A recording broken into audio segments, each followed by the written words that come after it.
Senator Roberts. Thank you, Chair. Thank you for appearing tonight. Last estimates, I asked about genotoxicity of products grown in a bioreactor, lab meat.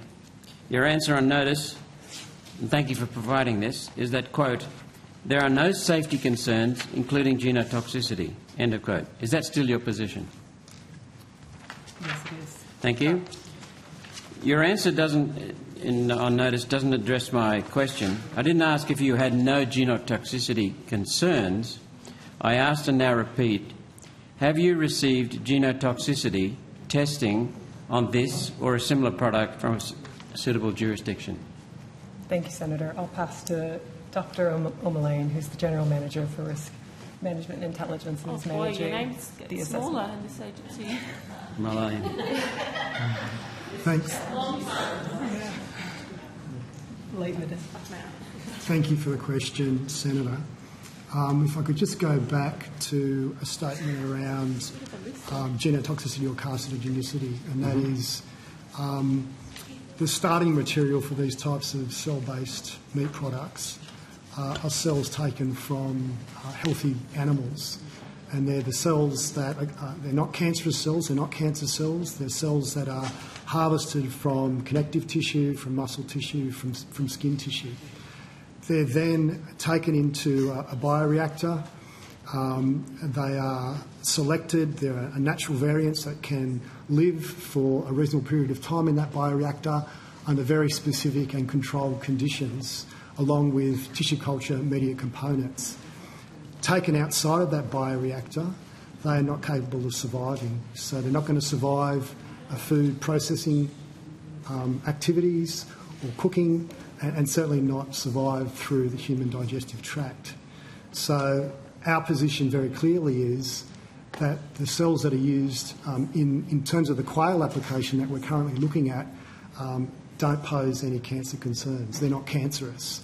And that view is held, not specifically for these quail cells, but certainly in a more general sense, by the US Food and Drug Administration, who've made statements in this effect, and also the Food and Agricultural Organisation of the United Nations, who provided a report last year around cell-cultured foods, and they've made similar statements. To your question on genotoxicity data, I don't believe that genotoxicity data was provided as part of this application, so I'll confirm that.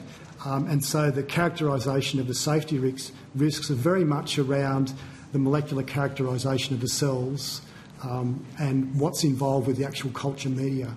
So we're confident that these cells and the actual products that are generated from those cells aren't going to pose a human health and safety concern. So you have not received genotoxicity testing on this or a suitable product from a suitable jurisdiction? I don't believe we have, but I will confirm that on notice, if I may. Thank you. How can you say then that you have no genotoxicity testing concerns if you haven't done or seen genotoxicity testing? I think based on the points that I've already made, Senator, it's based on the actual characteristics of the cells. These are entirely normal cells that have been taken out of healthy animals. So there's no plausible reason to consider that they would have any sort of cancer or genotoxicity potential. So you're relying upon the FDA in America? We're not relying on the FDA. So as part of this particular application, certain data have been provided. We are still going through an active process of scientific evaluation, which is still running for at least another 6 months.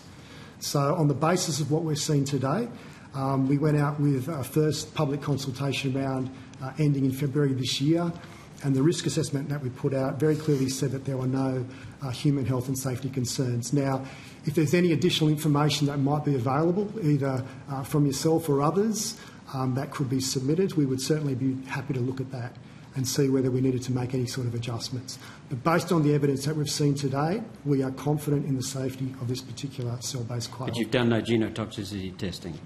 What is the state of approval for VOW Group's, is that how you pronounce it? VOW Group's application to produce imitation quail meat in a bioreactor for human consumption? So I mentioned that there was a first public consultation round earlier in the year.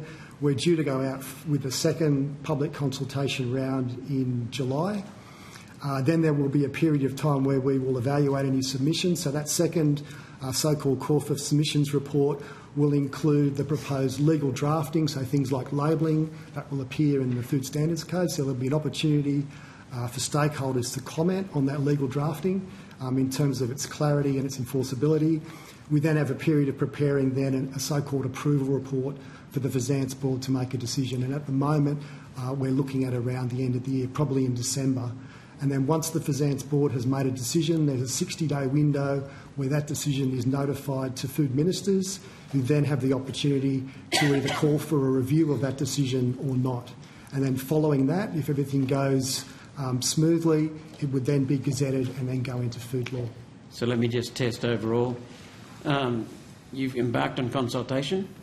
We've undertaken, so this is considered a major application, so we're required to undertake 2 rounds of public consultation. We've undertaken 1 round and we're about to take so you've the second. finished the first round? Finished the first round, You're yes. about to start the second one? That's correct. Then the approvals will continue without any further testing, and it'll be subject, even though if you give approval, it'll be subject to the health ministers in the states That's correct. to object if they want to. That's correct, yes. They got the capacity to do their own testing? I So don't- they'd be relying on you. Yeah, well, certainly they would provide us very detailed commentary around why they were calling for the FSANZ board to review its decision. Okay, 2 more questions.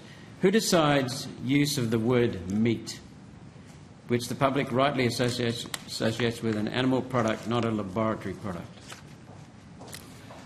So in relation to the current quail application, we've looked as part of the first public consultation round at possible options for labelling and what it may be called. And so where we are heading to at the moment is either cell-cultured or cell-cultivated quail. And so based on the consumer feedback that we've had, that seems to be best understood potentially by consumers. So in terms of the use of the term meat, you're right, there is a specific definition of meat in the Australian-New Zealand Food Standards Code, which is defined there. But if the term meat is used in the context, in an accurate context, so as not to mislead consumers, it could potentially be used in a different context. What do you mean? So, for example, use of the term milk. So milk is defined in the Food Standards Code, but milk can also be used in the context of soy milk or oat milk. So in that context, it's not misleading because consumers generally know that it's not from an animal. And similar use of the term beer in ginger beer or bread in shortbread. So it's around the context of use that we need to look at. Okay. Senator, Your last question. You've got another question. Thank you. Your reply also states that FSANZ is a member of the World Health Organisation's Technical Working Group on Cell-Based Food, as well as an OECD expert group on cell-based food.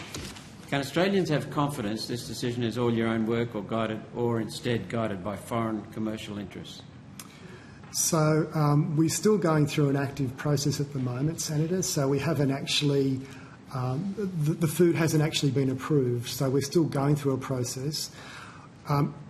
If it is approved by the FSANZ board, it will be because there is a scientific weight of evidence supporting the safety and suitability of the cell-cultured quail. And if it does end up on supermarket shelves, certainly consumers can be confident that that's the case, and also that the food will be labelled appropriately so that consumers can understand the true nature of the food and also that they can make informed purchasing decisions. But you're doing no further testing, including no genotoxicity testing? We don't specifically do testing. What we rely on is the evidence that the applicant has provided, and there are So strict... you rely on the evidence the applicant has provided? We rely on the evidence that the applicant has provided in the context of the legislative requirements to provide certain information, data and studies. That is supplemented by our own scientific searches of the literature. So this is a new field, and yet you're relying upon regulations or legislation made in this building? Legislation? I'm sorry, I don't understand. Scientific information. Scientific information. We're relying, it's a weight of scientific evidence that will then support the decision one way or the other whether to permit this cell-cultured quail product. Okay, thank you.